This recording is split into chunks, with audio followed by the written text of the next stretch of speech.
Bonjour à tous, merci de me retrouver sur mon canal Aloha Santé. Aujourd'hui, je vais vous parler d'une des pathologies les plus répandues chez nos aînés, puisque nous allons aborder l'arthrose du genou. Alors, contrairement à ce qu'on pourrait croire, l'arthrose du genou n'est pas simplement une usure prématurée des cartilages secondaires à des contraintes mécaniques. Non, c'est également une agression du cartilage directement par des composants inflammatoires qui sont présents dans notre organisme. Ce que je viens de dire là a son importance et a une application pratique concrète. On va comprendre que grâce à ça, la prise en charge de l'arthrose du genou ne se focalisera pas uniquement sur les moyens antalgiques pour calmer la douleur, mais aussi sur l'aspect hygiéno-diététique, c'est-à-dire sur notre façon de bouger et puis de s'alimenter. Alors, classiquement, quelles sont les options thérapeutiques qui s'offrent à nous? Si vous voulez bien, passons-les en revue rapidement. Dans l'arthrose débutante, pour commencer, on préconise bien souvent les traitements locaux pour calmer la douleur, l'alternance du chaud et du froid, l'application de pommades anti-inflammatoires, qui sont recommandées bien sûr au besoin, mais qu'on peut utiliser aussi sur une base quotidienne. Il existe une pommade de capsaïcine, mais généralement elle est moins bien supportée que les topiques anti-inflammatoires. Mais surtout dans l'arthrose du genou débutante, on va surtout insister sur une activité physique régulière, la marche, le yoga, l'aquagym, le renforcement musculaire. Tout ça parce que ça va permettre de libérer les adhérences du genou, puis d'avoir une action à la fois sur la douleur et sur la fonctionnalité du genou. À ce stade, il sera également intéressant de perdre du poids. Il faut savoir que la perte de 5 à 10% du poids seulement va permettre bien sûr de ménager un peu les articulations en diminuant les contraintes physiques, c'est vrai. Mais pas seulement. Perdre du poids, c'est perdre du gras.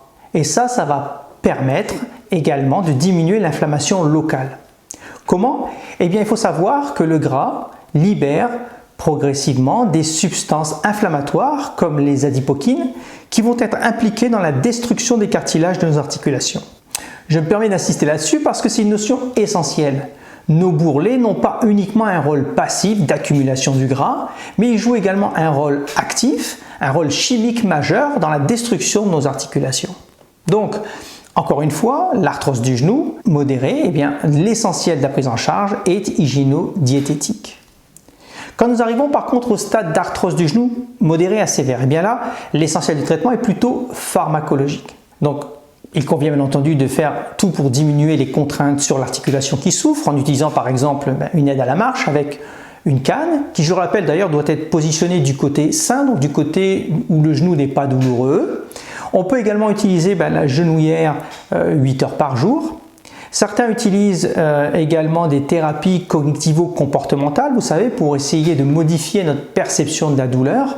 Mais l'essentiel du traitement dans ce cas-là va être les anti-inflammatoires péros, c'est-à-dire par la bouche, qui auront un rôle à jouer bien sûr, avec une efficacité qui est indiscutable.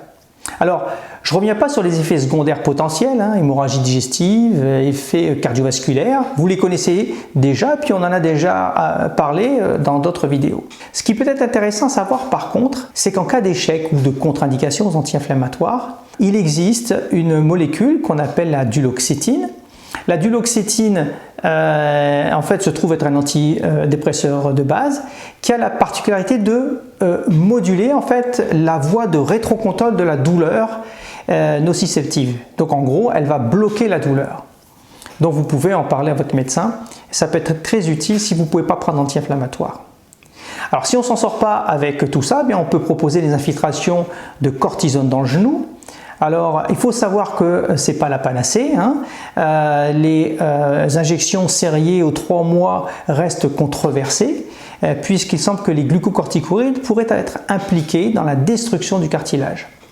Donc, c'est très répandu, c'est très populaire, mais ça peut poser des problèmes. Enfin, pour en finir avec le volet de traitement pharmacologique, les narcotiques, ce qu'on appelle les opioïdes, c'est-à-dire la morphine et ses dérivés, si vous préférez, ils n'ont leur place uniquement bien sûr qu'en cas de forte douleur, dans l'attente d'une prothèse totale du genou. Car dans ces cas réfractaires, bien souvent la chirurgie est à envisager. Alors voilà, maintenant que nous venons de faire un tour, c'est vrai un peu rapide, de la prise en charge classique de l'arthrose du genou, La question à se poser pour aller plus loin dans la prise en charge globale de ce problème est la suivante. Y a-t-il une nutrition entre guillemets optimale qui nous aiderait à gérer l'arthrose du genou? Eh bien ça, vous le saurez très bientôt. Bye bye.